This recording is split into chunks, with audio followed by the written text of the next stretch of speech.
Okay, greetings. John Rennie here, and I am going to give you a tutorial on how to use Urban Footprint. And I'm going to break this tutorial up into relatively short videos that cover each segment of the project.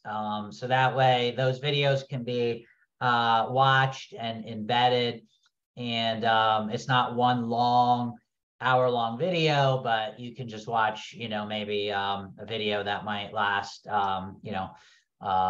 to 5 minutes, and then just do that one thing. This first video is going to be a little longer because I'm just going to kind of give an overview of the assignment. I'm going to show you an overview of Urban Footprint. And then from there, I'll go into each of the specific assignment tasks. So let me share my screen.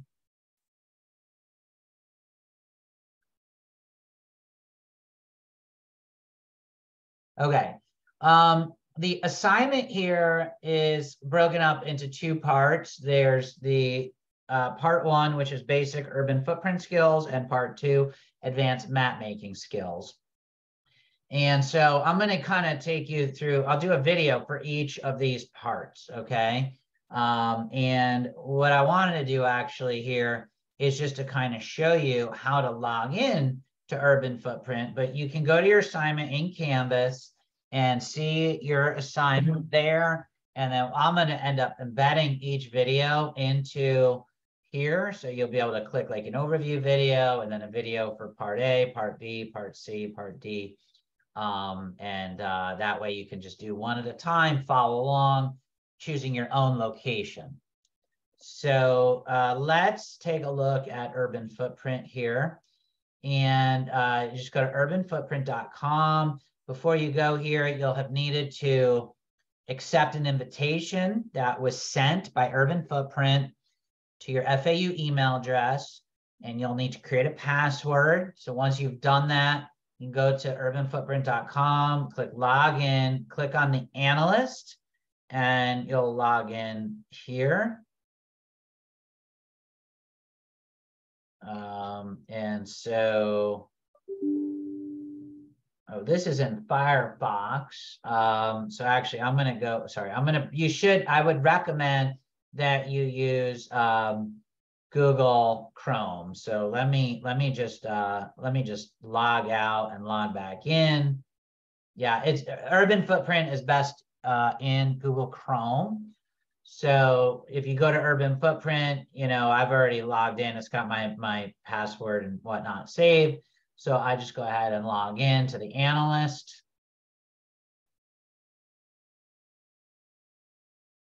And the first thing you're going to want to do is you're going to want to create a new project, okay? The way that you create a new project is in this upper right-hand corner. So this one here is a project that Professor Saganor is working on.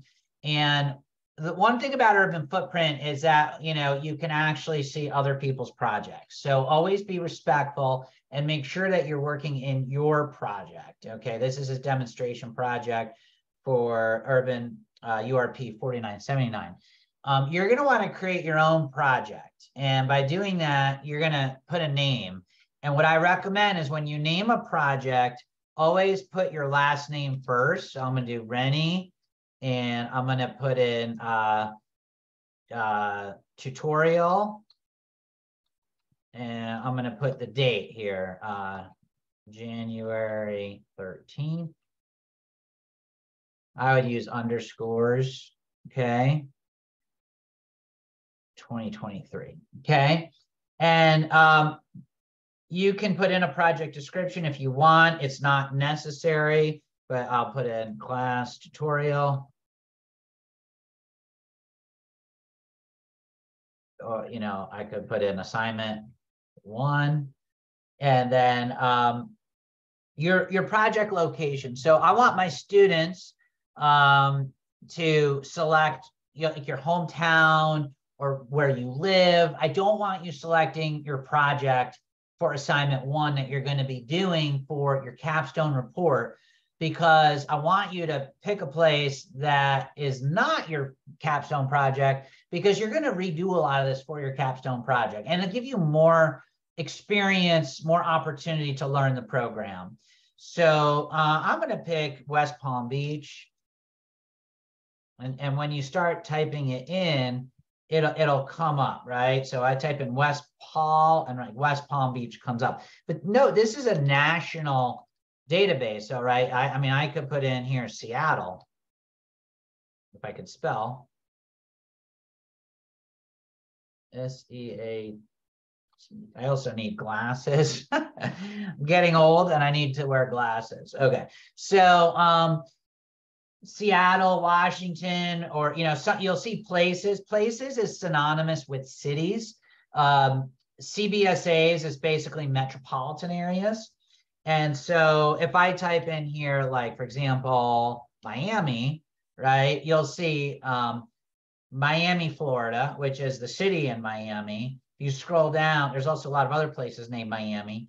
You'll see Miami-Dade County.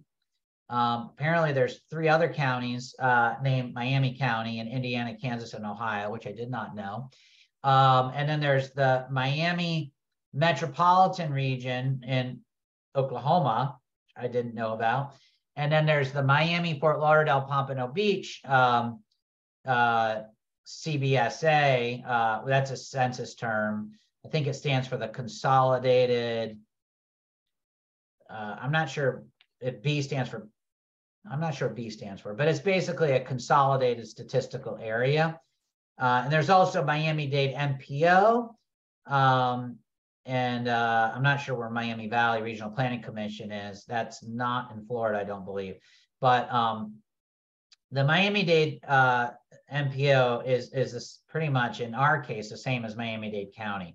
But we're going to do the place. And so I would pick Miami City, or just Miami, Florida. But I'm going to do West Palm Beach because that's where I live. And I'm going to click that. And I'm going to pick parcel, okay? And because that's going to give you the most fine-grained data. And then for the context area, I'm going to click Palm Beach County. And now you have the option here of picking parcel or census block. I would choose the census blocks because the parcel is going to be too much data at a county level. You really don't want to use parcel level data in really anything larger than a city. So I would, if you're going to go like with a county or a statistical area or metro area or MPO area, I would use census blocks. And census blocks are pretty fine-grained too, actually. But and you don't have to have a context area, but I do recommend it's kind of nice to have one. So you go ahead and create this. And one of the things about this program is it's kind of in the cloud. So sometimes things can take a little bit. It could be a little slow. Now, what I'm going to do in this overview is kind of give you an overview of what you see here around the screen, the basics, okay? I'm not going to get into everything right here because we're going to learn more as you go through this assignment. But the first thing is you basically have an interactive map here, very similar to a Google map. You can zoom in, you can zoom out, you can go into a 3D mode right here. You also have base maps that you could choose from. So you click on base maps, you got different options, including light, dark, kind of a more basic map, the satellite one, which I like to use often.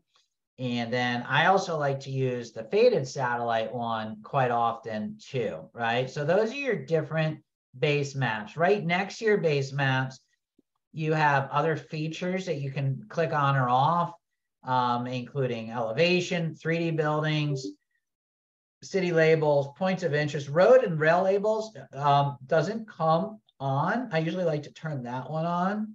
Sometimes points of interest is good to have too. 3D buildings, you know, I'm not as keen on. It's like, for example, if I go into downtown West Palm Beach, and I'm going to turn this map off right here, the land use map off there, because I'll show you how to do that in a little bit, but I'm going to go to downtown West Palm Beach and I'm going to turn on 3D buildings. Okay. And you can see now it's kind of beginning to populate the 3D buildings. And especially if you go into like the 3D mode, you can begin to see, you got to zoom in a little bit. You can start to see the buildings. These buildings are actually not all accurate. Some of them are, some of them are not. So like this is a tower right here, but it's not, you know, clearly not shown as a tower. There's a lot of towers in downtown West Palm Beach. They only show a few of them. So if you just kind of want to see the outline of the building footprints, it's not so bad. But I don't really think you can trust this 3D buildings data. So I tend not to use that in urban footprint. So I just want to give you that advice, okay?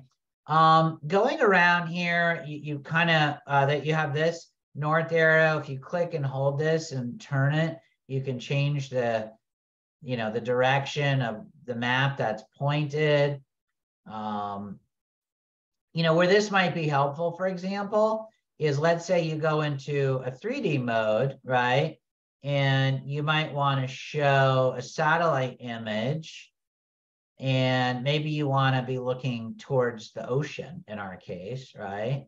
So you can click on here and angle it towards the ocean and zoom in, right? And so that's kind of a nice view, right? See, most of the times you want north to be up, but in a case like this, you might not want north to be up because you might want to be looking in at the downtown area, West Palm Beach, you know, with kind of the ocean and Palm Beach in the background, right?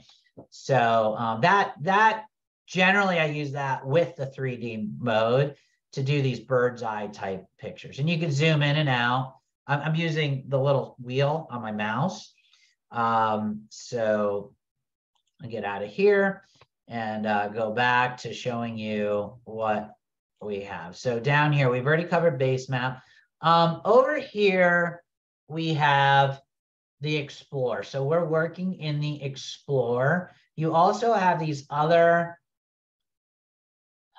views, which you can toggle on and off by clicking on them. So this is about building a base canvas, and you could build scenarios. That this is called building. So we're going to talk more about this in more of the advanced map making section. Actually, we're going to talk about all this in the advanced map section. So you're going to build, the whole point of urban footprint is to build scenarios about what you can develop with, you know, different pieces of property. And so you can build it, you can then analyze it. There's a bunch of analysis modules. We'll talk all about this. You can get reports once you've run all of those analysis. And then you could manage, you know, those modules here. Okay, so for now, for the basic map making, we're just going to work in Explore. But keep in mind, these are like switches. So if it's highlighted in blue, you're going to want to click on it to turn it off. Okay, and you're going to want to turn that off, or you can click the X button up here, and that'll turn it off. Okay, the layers here work kind of similar to GIS, where you have different layers. So let me get out of the satellite image and go to like a regular map so you can see it better. And we have two layers turned on right now because they're dark. We got the project area layer and the base canvas. I'm going to do the base canvas first. The base canvas, if you turn it off, all the colored maps should go away. The outline that you see here, which is the boundaries of the city of West Palm Beach, is the project area, right? And you can turn that off, and that's simply the outline. So now the context area is the same thing with the context area that we chose, which was Palm Beach County. So if I turn that on, you'll simply see a big rectangle for the boundaries of Palm Beach County. If I turn on the context land use area, you'll see that the land uses are populated. Now, what these look a little different than the context area. The context area land use map looks different than the base canvas land use map. And this is because these land uses are based on census blocks, not parcels, okay? so they look different. So we can, if we turn on all 4 layers, right, now you can kind of see all of a sudden the parcel map for the base canvas, which is just the city, is on top of the layer for the county's land use. Now, just like in GIS, and this is GIS, honestly, it's not like GIS, it is GIS, it's just not Esri GIS. It's a different type of a GIS system. You can basically see like the base canvas is showing above that. Now, if I move this up, if I drag this up above to the top, okay, you'll see now that you'll see the land uses for the county, and you won't see this because it's hidden under that layer. If I want to bring that back up, I just drag it back up to the top, and now you'll see that one, right? And again, you can turn the layers on, turn the layers off to see what you're looking at. Now, just like I mentioned, this is GIS. If I click on my base canvas here, I want to show you the underlying data structure. You can see it by clicking on the data table here. And the data table, just like in GIS, right, has a bunch of different columns of data. There's got the geography ID. In this case, it's a parcel map. So these geographic IDs actually correspond to individual parcels, okay? Then you've got your land use categories here, and all sorts of data that extends all the way out. There's a lot of data built in to this base canvas. An easy way to access that data, I'm just gonna leave this open for a second, but I'm gonna lower it a little bit, is to click on the category here of the column, right? This column corresponds to these columns down here, and you could select different land use data. And L1 through L4 is just, it gets more fine grained the higher you go. So L1 has fewer land use categories. You can see there's like 1, 2, 3, 4, 5, 6, 7, 8, 9, 10, 11, 12 categories. If I go to L2, you'll see there's more categories, maybe about 15 or 20 categories. If I go to L3, the categories get more expanded. If I go to L4, you're going to have the largest number of categories, right? And so these, like, you know, residential skyscraper, mobile home park, mid-rise residential, medium lot, single family detached, right? That's all aggregated. If you go to like land use, I'm sorry, if you go up to column land use summary 1, that's just all aggregated into residential, right? And if we go, say, number 2, it breaks residential into single family, multifamily. And if we go to land use category 3, it breaks it into single family attached, single family detached, multifamily, and then mixed use residential. I actually like working in land use category 3 is my favorite, just because it gives you a fair amount of detail, but it also at the same time, it's a little bit, it's not as confusing as like all the categories in land use 4. So generally I work in land use category 3. That's what I like, but you know, everyone can choose what they want. Now, you can see here, there's other data like population. Let's see what that looks like, right? You got population. I'm going to close this data table. Population, and we're going to learn how to manipulate all of this. You got households, dwelling units, there's employment, there's a lot of data, okay? Now, urban footprint can be a little confusing, so I want you to remember this, okay? If you are looking for data, you look in 2 places, okay? You go to your layer and you look in the column data, okay? Or if you're looking for some data, you can add data by this blue button, right? If you go to this blue button, this is the one thing that makes urban footprint very unique and in some ways easy to use, is it comes preloaded with a lot of data. Now, when you have preloaded data, there can be issues with the data that they're using, right? And so that can be a double-edged sword. But there's lots and lots of data here. You know, there's like 19 different files that talk about infrastructure.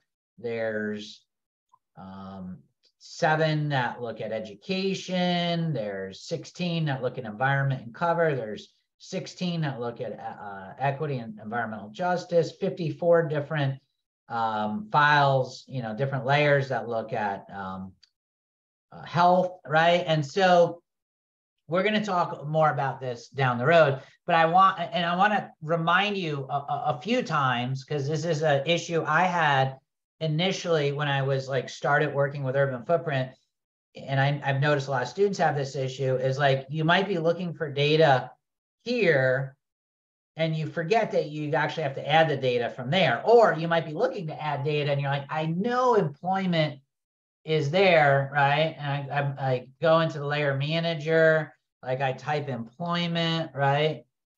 And there's nothing there. I'm like, why can I not find anything on employment, right? I know employment's there because Dr. Rennie's asking me to, you know, make an employment map. Why can't I find it? Well, in this case, employment's found in the column data of that particular layer. And so there's employment right here, right? And so each layer, right, like most of these layers here, you know, have like singular, like they probably have just like one layer, like COVID cases, January 2021, right? So they could, like a layer could just have one column of data, or a layer can have multiple columns of data. And the base canvas always comes with, you know, all of these different columns of data. And in some cases, that's what makes the base canvas somewhat unique. Now, one of the cool things about Urban Footprint is you can also upload layers, upload data from other outside sources like GIS. And so it allows you to import data. It works very easily back and forth with Esri. So you can use Urban Footprint, you can bring it to Esri, use it in Esri, you can bring it from Esri back to Urban Footprint. So that makes it kind of nice and interchangeable. The last thing I'll show you really quick is you got like, you know, different, like you can zoom to different layers here. But this is how you export maps, or you can, like if you want to create a map, let's just say I want to create a very basic land use map, okay. Base canvas, I want to turn off that one. Oh, I want to do a land use map, right? So I got to go back to land use, right? So I got my land use data loaded, and I want to export this as a map. You click on export, and you can create your map here, okay? Now, you can position your map within the page any way that you want. You can make your map landscape or portrait. I actually like to make it 11 by 17 in landscape mode.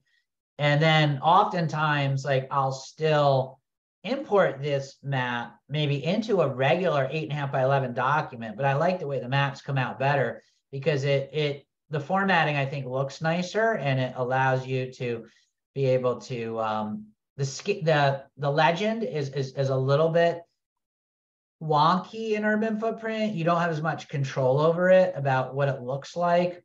So, but what you can do is like, I don't need the project area and the context area. Like I don't need that in my legend. But I do want the base canvas.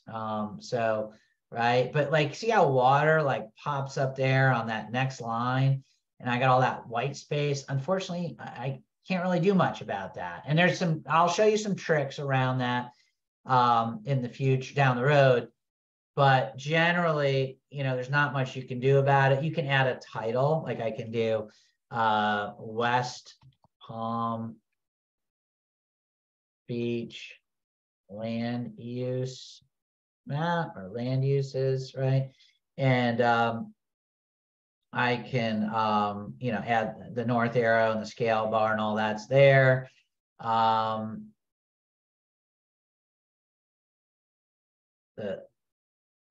could put like my own logo if I want, like upload a FAU logo if I want to do that, which is kind of nice. It allows you to turn off the urban footprint logo, but it does still put urban footprint over here. I was looking over here and I didn't see it go away. And then I noticed that actually the logo's over here, right? So you could put, we could put FAU logo if we want. Classes included in the legend. All classes are the ones only visible on the map. The default's the one only visible on the map. Oh, see, and so now it readjusted it. So that's kind of nice. And then I could just export that. Now, when you make a map and I export it, what's going to happen is you're going to see it working in the background because this is a cloud-based program. And so you're just going to have to wait, and you could do other things while it's making that map. Eventually, you'll get a notification that your map is ready and you could download it. But for the most part, that is one of the drawbacks of Urban Footprint being a cloud-based program is that, you know, you have to deal with the internet speed from your computer to the cloud or to the server. And then, you know, obviously the server on their end, you know, has some speed issues. So, and this is all over internet. So it's why it could take a little while. The nice thing about Urban Footprint is it saves what you do. So if you do stuff and come back to it and you lose your internet connection, you're not going to necessarily lose your work, which is nice. If you want to take a snapshot, you can click this camera button, and I'll just take a snapshot of what you see here.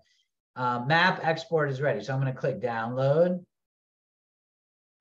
and you can see here. I'll open that up, and you can see my map is done. Right now, like I said, I can just copy this map and embed this into a document that I'm working on.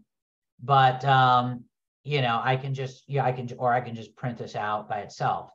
Also, I clicked that camera button. That is very quick. That automatically downloaded the snapshot. I'll open that up so you can see what that looks like, right? So let's say, for example, I want to zoom in maybe to just like this area right here. And maybe I want to change my base map to a satellite, right? I can take a snapshot of that, right? And it downloads very quickly, and I can open that up, right? And now you can see that snapshot. So that'll come in very, very handy. So I'm going to end here because I want to keep these videos, you know, that was kind of a long video giving you an overview of how to use Urban Footprint. Those are most of the basic features. And I'll come back with short little videos showing you how to do, you know, each task in the assignment. So thank you, and please go on to see the next video.